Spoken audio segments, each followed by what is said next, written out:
Hello everyone and welcome back to my channel. My name is Drishti Yadav और मैं समाजसेवा medical university में second year में एक स्टूडेंट हूँ और मैं रतलाम एमपी से बिलोंग करती हूँ। तो आज की वीडियो में हम बात करने वाले हैं कबाडिनो-बल्कारियन स्टेट यूनिवर्सिटी के बारे में कि ये यूनिवर्सिटी बेसिकली कैसी है, कहाँ पर है, मॉस्को से कितनी दूर है, यूनिवर्सिटी में हॉस्टल है कि नहीं, मेस है कि नहीं, और ऑल ओवर यूनिवर्सिटी के बारे में हम बात करेंगे। So stay tuned. यूनिवर्सिटी के लोकेशन की बात करें तो यूनिवर्सिटी लोकेटेड है नालचिक सिटी के अंदर। सो कबाडिनो स्टेट, नालचिक उसका कैपिटल है और जो इसका डिस्टेंस है मॉस्को से वो अप्रॉक्सीमेटली है 1655 किलोमीटर्स, मतलब 1655 किलोमीटर। तो अगर हम फ्लाइट से ट्रैवल करें मॉस्को टू नालचिक तो हमें अप्रॉक्सीमेटली लगेगा 3 घंटे मान के चलो, और ट्रेन से 1 दिन उससे भी ज़्यादा लग सकता है क्योंकि समारा से मॉस्को में भी 1 दिन लगता ही है, तो नालचिक उससे भी दूर है। दूसरी चीज़ अगर हम बात करें कि यूनिवर्सिटी का इस्टेब्लिशमेंट कब हुआ था, तो यूनिवर्सिटी का इस्टेब्लिशमेंट हुआ था इन द ईयर 1957। तो अभी चल रहा है 2025, तो almost more than 60 years old university है, उससे भी ज़्यादा पुरानी यूनिवर्सिटी है। सिटी में अगर हम बात करें वहाँ के क्लाइमेट की, तो गर्मियों का सीज़न हमारा ऑलमोस्ट आता है मई से मिड सितंबर में, और उसके बाद चालू होती है सर्दियाँ जो कि नेचुरल सीज़न है रशिया का।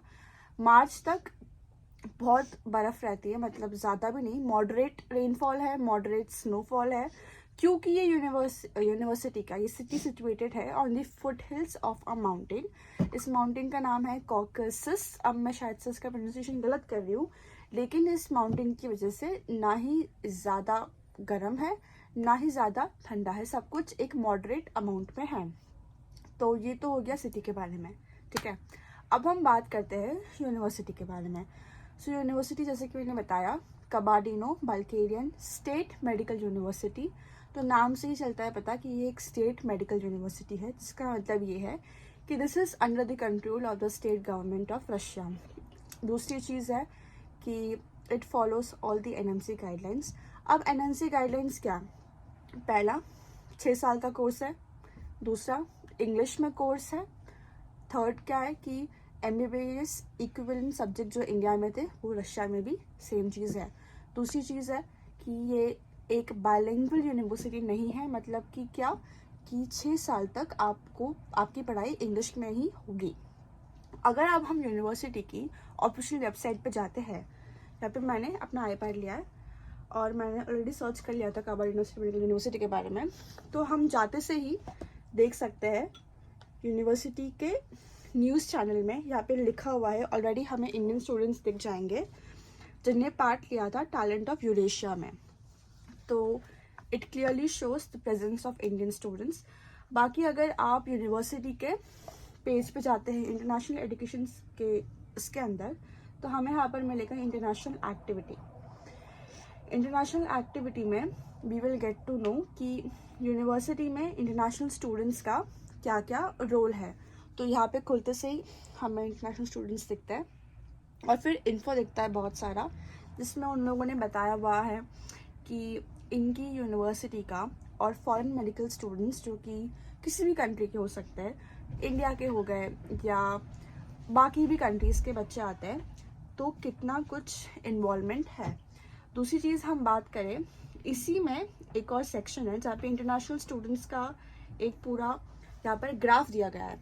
तो अगर आप कबाडिनो में एडमिशन लेना चाहते हैं तो पहले आप इनकी यूनिवर्सिटी की साइट को विजिट करें और वहाँ पे आप देख सकती हैं सब चीज़ें। इसमें क्लियरली दिखाया गया है कि 2017 में बच्चे कितने कितने थे और कहाँ की कंट्रीज से थे।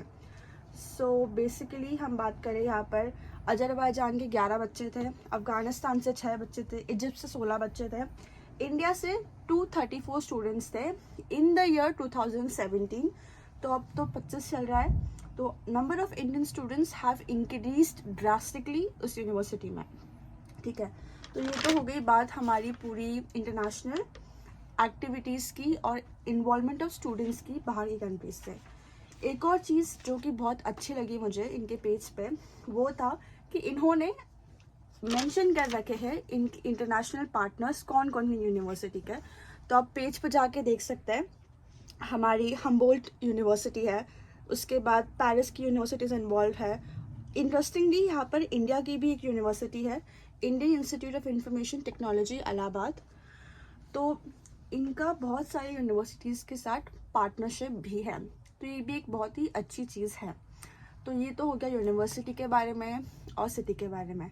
अब हम चलते हैं जो नेक्स्ट चीज़ है उसके ऊपर। तो नेक्स्ट चीज़ के बारे में हम बात करें कि क्या इस यूनिवर्सिटी में हॉस्टल अवेलेबल है या नहीं। तो हाँ, हॉस्टल अवेलेबल है। टोटल मिला के यहाँ पे जो हॉस्टल्स है वो है 12, उनमें से 2 हॉस्टल्स हैं इंडियन स्टूडेंट्स के लिए। तो यही है कि 12 हॉस्टल में से 2 इंडियंस के लिए है। अब उसमें मेन चीज़ें क्या आती है कि वो होता है सिक्योरिटी का, स्पेशली लड़कियों के लिए। तो सिक्योरिटी का ये सीन है कि एंट्रेंस में ही आपको कार्ड टैप करके एंट्री मिलती है, जैसे कि बेसिकली हर रशियन यूनिवर्सिटी के हॉस्टल में मिलती है। हमारा भी सेम प्रोसेस है। उधर ही टैपिंग एरिया के पास होता है अखराना का ऑफिस। अखराना मतलब वॉचमैन, जिनके पास सेटअप होता है सारे कैमरास का जो हॉस्टल में लगे हुए रहते हैं। तो वो उसे 24 आवर्स देखते रहते हैं कि हॉस्टल में क्या क्या चल रहा है, क्या क्या नहीं चल रहा है, इस चीज़ को लेके। उसके बाद हॉस्टल के अंदर मामा रहती है। मामा मतलब होता है हमारा वार्डन। मामा ध्यान रखती है हॉस्टल में हर एक चीज़ का, बच्चों को सारी चीज़ें अवेलेबल हो रही है कि नहीं, उन्हें कोई प्रॉब्लम है तो कौन सॉल्व करेगा, मामा सॉल्व करेगी। तो ये मेन चीज़ होगी हॉस्टल के सिक्योरिटी के बारे में। उसके बाद हम रूम्स की बात करें तो रूम्स काफ़ी अच्छे हैं, स्पेशियस रूम्स है। 3 and 4 सीटर इज़ अवेलेबल। जैसे कि मैंने आपको बताया कि यूनिवर्सिटी एक गवर्नमेंट यूनिवर्सिटी है, तो अगर आपको 2 या 1 सीटर चाहिए तो आपको वहाँ की हॉस्टल अथॉरिटी से बात करनी पड़ेगी। अगर रूम्स अवेलेबल होंगे तो they will provide you for sure, they will help you out in everything. बाकी की हम बात करें तो यहाँ पे किचन अवेलेबल है, जिन बच्चों को सेल्फ कुकिंग करनी है उसके लिए किचन अवेलेबल है। उसके बाद डाइनिंग एरिया है, उसी के साथ साथ लॉन्ड्री एरिया है, कपड़े वगैरह धोने के लिए मशीन्स वगैरह प्रोवाइड करी जाती है बाय द हॉस्टल दमसेल्फ। तो ये तो हो गया हमारा हॉस्टल के बारे में एक ओवरऑल पिक्चर की वहाँ पे हॉस्टल कैसा है, क्या क्या चीज़ें वहाँ पे अवेलेबल है, ये सब। तो अब हम चलते हैं नेक्स्ट चीज़ के ऊपर। तो सबसे लास्ट और सबसे इम्पॉर्टेंट चीज़ कि यूनिवर्सिटी का बजट क्या है, कि हमें हर साल कितने का पड़ेगा। तो हम यूनिवर्सिटी की फ़ीस की बात करें, ट्यूशन फीस की बात करें, तो फर्स्ट ईयर से लेके 6th ईयर तक आपको पर ईयर पे करना होगा 2,45,500 रूबल। अब इसमें एक चीज़ ये है कि हर यूनिवर्सिटी में जो कि गवर्नड होती है बाय स्टेट गवर्नमेंट या सेंट्रल गवर्नमेंट, तो हर साल थोड़ा सा इंक्रीमेंट फीस में होता ही है। इवन मेरी यूनिवर्सिटी में लास्ट ईयर से मैंने ज़्यादा पे किया है इस साल। तो ये चीज़ आपको लेकर चलनी है कि 10-12 हज़ार का या 15,000 का डिफरेंस विल ऑलवेज कम हर साल। तो ये तो हो गया हमारी ट्यूशन फीस के बारे में, 2,45,500 रूबल। उसके अलावा हम हॉस्टल की बात करें तो हॉस्टल का चार्ज है 12,000 रूबल।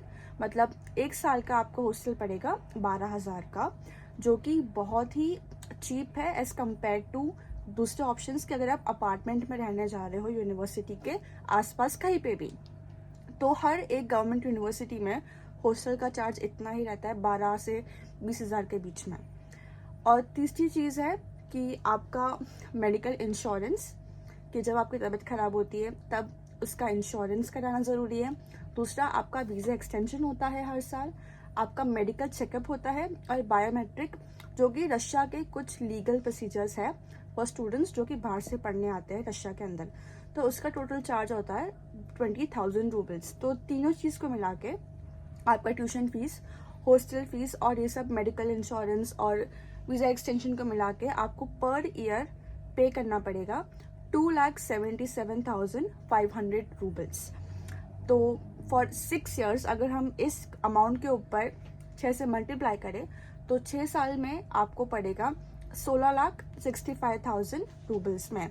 तो अगर आपका बजट अंडर 20 लाख है तो ये यूनिवर्सिटी आपके लिए एक बहुत ही अच्छा ऑप्शन है, इंक्लूडिंग सिटी, इंक्लूडिंग यूनिवर्सिटी, वहाँ की पढ़ाई, हॉस्टल और बाकी चीज़ों को लेके भी। तो ये था यूनिवर्सिटी की फ़ीस के बारे में। अगर आपको कोई भी डिफ़िकल्टी है कि आपको कुछ समझ नहीं आ रहा है कि यूनिवर्सिटी में कुछ किसी भी चीज़ को लेकर, तो you can contact me on my WhatsApp number, मैंने यहाँ पर दे दिया है। सो यही था वीडियो में, एंड आई होप आपका वीडियो अच्छा लगा हो और मैं ऐसे ही वीडियोस बनाती रहूँगी। So stay tune and see you next video. Bye bye.